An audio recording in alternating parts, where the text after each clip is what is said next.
दोस्तों, एक एसपी साहब अपनी फैमिली के साथ में दिल्ली में सेटल हो जाते हैं अपने बच्चों को पढ़ाने के लिए, बच्चों को अच्छी शिक्षा देने के लिए। किसी भी चीज की कोई कमी नहीं थी, सारी सुख सुविधाएं अपनी पत्नी को और बच्चों को दे रहे थे वो एसपी साहब। लेकिन कमी सिर्फ इतनी थी कि जो एसपी साहब थे उनकी अलग अलग जगह पे ऐसी ड्यूटी लग जाती थी कि वो 10-10 दिन अपने घर पे नहीं आ पाते थे, अपनी पत्नी के पास में नहीं आ पाते थे, बच्चों के पास में नहीं आ पाते थे। इसी बीच में क्या होता है कि जो एसपी जी की पत्नी थी उनका किसी और के साथ में अवैध संबंध हो जाता है। और जब उससे अवैध संबंध हो जाता है तो वो 5 स्टार होटल में जाने लगती हैं। और जब एसपी साहब को पता चलता है कि मेरी पत्नी इस तरह का काम कर रही है, इस तरह का अपराध कर रही है, तो वो साधारण आदमी का भेष बना के उसी 5 स्टार होटल में पहुंच जाते हैं। और जब वहां पे अपनी पत्नी को रंगे हाथ पकड़ते हैं, उसके साथ में जिसके साथ में उसका अवैध संबंध चल रहा था, तो वो एसपी साहब ने अपनी पत्नी के साथ में जो किया वो बेहद ही ज्यादा हैरान करने वाला है। तो आइए दोस्तों, ये कहानी बहुत ही ज्यादा इंटरेस्टेड है। आप सभी का बहुत बहुत स्वागत है मेरे यूट्यूब चैनल में एक और नए वीडियो में। दोस्तों, दिल्ली से लगभग 60 किलोमीटर की दूरी पे एक गांव होता है। उस गांव का एक लड़का जिसका नाम अमन दुबे होता है, वो एसपी के पद पे सेलेक्ट हो जाता है। और जब वो एसपी बन जाता है, इसके बाद कुछ दिन बाद उसकी शादी हो जाती है।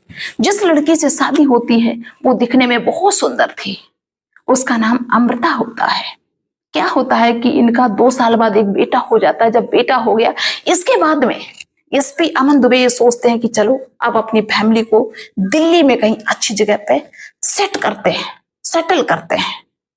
इसी उम्मीद से वो अपनी पत्नी को और बच्चे को दिल्ली में ले आते हैं और वहीं एक अच्छा सा मकान लेते हैं और वहीं पे सारी सुख सुविधाएं कर देते हैं। किसी भी चीज की कोई कमी नहीं, पत्नी को मतलब कोई भी परेशानी नहीं, सारी चीजें अवेलेबल।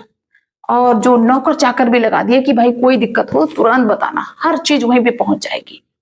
लेकिन अमृता की जिंदगी में कमी क्या थी कि इसके जो पति थे, इनकी कहीं इधर ड्यूटी लग जाती थी, कहीं उधर ड्यूटी लग जाती थी, जिसकी वजह से तो कभी कभी ऐसा हो जाता था 10-10 दिन घर पे नहीं आते थे।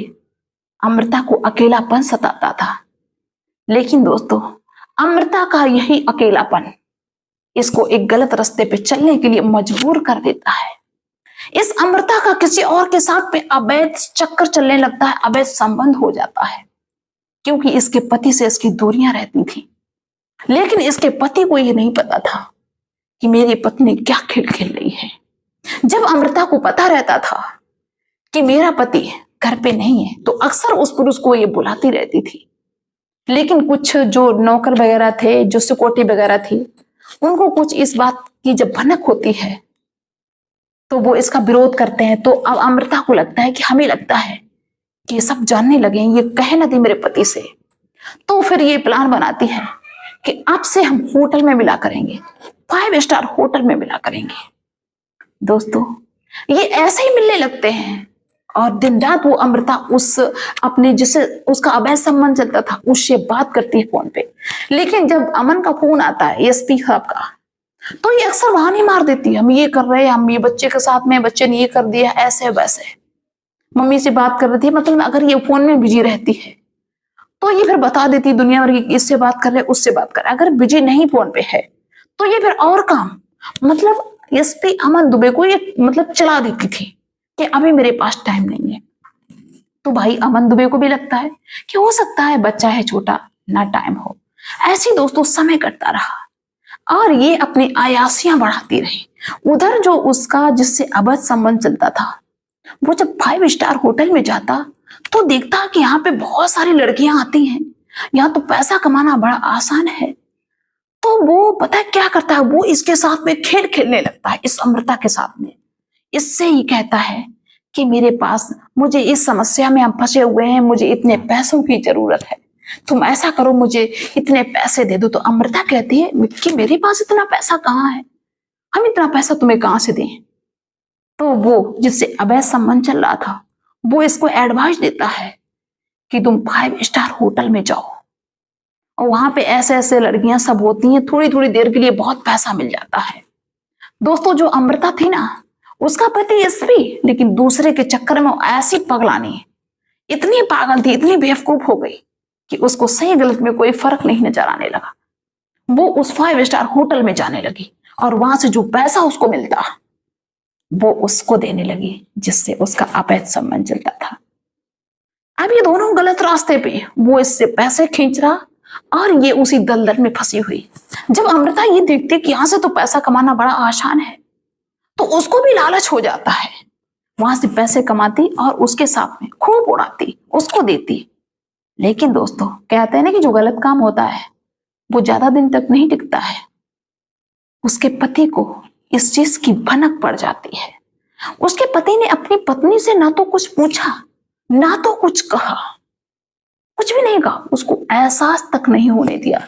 लेकिन उसने इस चीज को मतलब ये देखने की कोशिश की कि हम इसके पीछे पड़ेंगे, हम खुद देखेंगे अपनी आंखों से। मतलब जिन्होंने बताया उन पे विश्वास नहीं किया कि नहीं इन्होंने मुझे बताया तो अब हम पत्नी के 10 टुकड़े कर दें। एसपी साहब ने कहा कि हम आंखों से खुद देखेंगे। एक दिन एसपी उसी होटल में पहुंचे, एक ट्रक ड्राइवर का मतलब बेस बना के। वो जान चुके थे कि मेरी पत्नी जा चुकी है और वो बाहर ही बाहर, मतलब अमृता को लग रहा था कि वो ड्यूटी पे है, लेकिन वो ड्यूटी से ही चले गए उस 5 स्टार होटल में। और वहां अक्सर ट्रक ड्राइवर आते रहते हैं। तो जो 5 स्टार होटल के मालिक थे तो उनसे कहते हैं कि देखिए हम यहाँ पे आए हैं और क्या यहाँ पे कोई लड़की अवेलेबल हो सकती है। तो उस होटल में तो यही काम होता था। तो होटल के मालिक कहते हैं कि हाँ अवेलेबल हो सकती है, बताइए।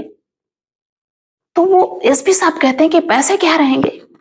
तो उस होटल के मालिक कहते हैं कि सबके रेट अलग हैं।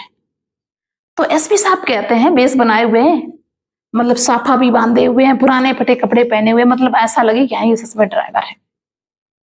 तो एसपी साहब कहते हैं कि मुझे फोटो दिखाओ, जो भी यहाँ पे हैं लड़कियां उनकी मुझे फोटो दिखाओ, हम खुद सेलेक्ट करेंगे। तो वहां के जो मालिक हैं वो सारी फोटो दिखाते हैं, उनमें से उनकी पत्नी की भी फोटो आ जाती है। जब एसपी साहब के सामने उनकी पत्नी की फोटो आई तो उनको ऐसा लगे कि काटो तो खून नहीं, लेकिन जैसे तैसे उन्होंने अपने आप को संभाला, ओपन नहीं होने दिया इस चीज को कि हम कुछ और है, हम एसपी हैं। वो शांत रह जाते हैं, कहते ठीक है इसको सिलेक्ट कर दो, हम इसके पास जाएंगे जो उनकी पत्नी थी। और दोस्तों उसी के मुताबिक वो अपना पेमेंट कर देते हैं और उस रूम में पहुंच जाते हैं जिस रूम में उनकी पत्नी मिलने वाली थी। क्या होता है कि गेट खटखटाते हैं, गेट खोल के अंदर जाते हैं, लेकिन जैसे ही अंदर वो एसपी साहब पहुंचे और उनकी पत्नी जो अमृता थी वो सजी हुई बैठी थी। अमृता ने जब अपने पति को देखा तो उसके होश उड़ गए। उसको ये समझ भी ना आया कि अब मैं करूं तो करूं क्या। उसको ऐसा लगे कि जमीन फट जाए, मैं इसमें समा जाऊं।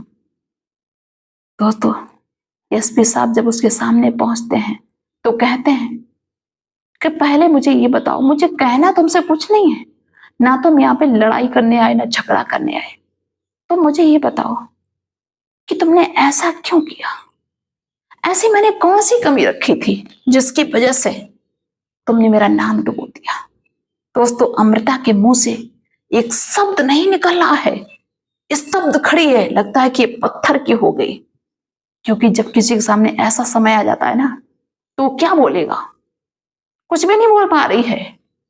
एसपी साहब उससे कहते हैं कि मुझे चलो कोई तुझसे शिकायत नहीं, हम तुझसे कुछ नहीं पूछेंगे, बस मैंने तुझे समय नहीं दे पाया, मेरी ड्यूटी इतनी हार्ड थी, तूने मेरी मजबूरी को नहीं समझा कि हम कैसे समय काटते हैं। हम 10-10 दिन घर से बाहर रहते हैं, बच्चों से बाहर रहते हैं, हम कैसे समय काटते, मजबूरी में काटते हैं।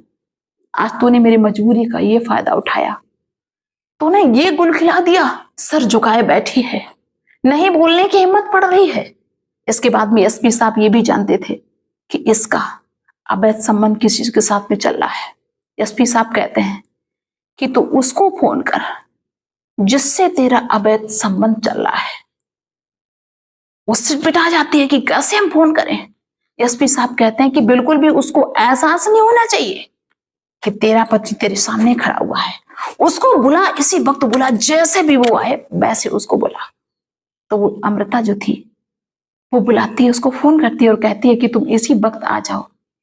वो कहता है कि हम इसी वक्त कैसे आ जाए, बस 2 मिनट में आ जाओ यहाँ पे जल्दी, इसके बाद में हम तुम्हें बताएंगे। दोस्तों उसको मतलब ऐसे उलझा के बात करती है। जिस रूम में अमृता थी और उसका पति था, उसको ऐसा लग रहा था कि अमृता अकेली होगी, लेकिन जैसे वो अंदर जाता है देखता है कि उसका पति भी है, तो वैसे ही वो शॉक्ड रह जाता, उसको समझ में नहीं आता कि अब मैं क्या करूं, और तुरंत ही भागने की कोशिश करता। वैसे ही एसपी अमन उसको झपट के पकड़ लेते हैं, कहते इधर आओ, ये बता तूने किसी का घर बर्बाद करके अच्छा किया? तुझे पता है कि एक सरकारी आदमी कैसे घर चलाता है, कैसे मैनेज करता है? सरकारी आदमी होता है, उसकी मजबूरी होती है कि जिस वक्त उसकी ड्यूटी लगी है उसको जाना पड़ेगा, लेकिन फिर भी तूने मेरे घर को बर्बाद कर दिया, मेरे घर को अपवित्र कर दिया। इसके साथ में तू रहता, इसके बाद में इससे धंधा करवाता। अब देख, हम इसको अपने साथ में तो नहीं ले जाएंगे, लेकिन इसको आदमी की भूख है ना, इसको इज्जत प्यारी नहीं, इसको आदमी प्यारा है। अब तू इसको अपने साथ में ले जा, और हम तो जा रहे हैं, इसको अपने साथ में ले जा, इससे शादी कर ले। अमृता परेशान होती है कि ये कैसे खेल पलट गया, अब मैं क्या करूं। अमृता बहुत हाथ जोड़ती है, गिड़गिड़ाती है अपने पति के, लेकिन पति एक भी नहीं सुनते हैं। यहां तक कि अमृता की उसी होटल में उसी लड़के से शादी करवा दी जाती जबरदस्ती, और कहते हैं कि लेके जा इसको। एसपी साहब वहां से चले जाते, अमृता रोती रहती, गिड़गिड़ाती रहती, क्योंकि उसको लग रहा था कि नहीं भाई अयासी भी करते रहो, इसके बाद पति भी हमको बहुत चाहता रहे और मानता रहे, लेकिन ऐसा होता नहीं। जो गलत होता है उसको गलत सजा ही मिलेगी, कुछ अच्छा नहीं मिलेगा। जो जैसा करेगा उसको वैसा मिलेगा। इसके बाद में एसपी साहब उसकी वहीं शादी करवा देते हैं उससे जिससे अवैध संबंध चल रहा था, और वहां उसको छोड़ के चले जाते हैं। इसके बाद में कुछ दिन तक उन्होंने अपने बच्चे के साथ में अकेले समय काटा, और इसके बाद में एक गरीब घर से गरीब लड़की से शादी कर ली, और खुशी खुशी अपनी जिंदगी को जीने लगे, और उनको उसी हालात पे छोड़ दिया।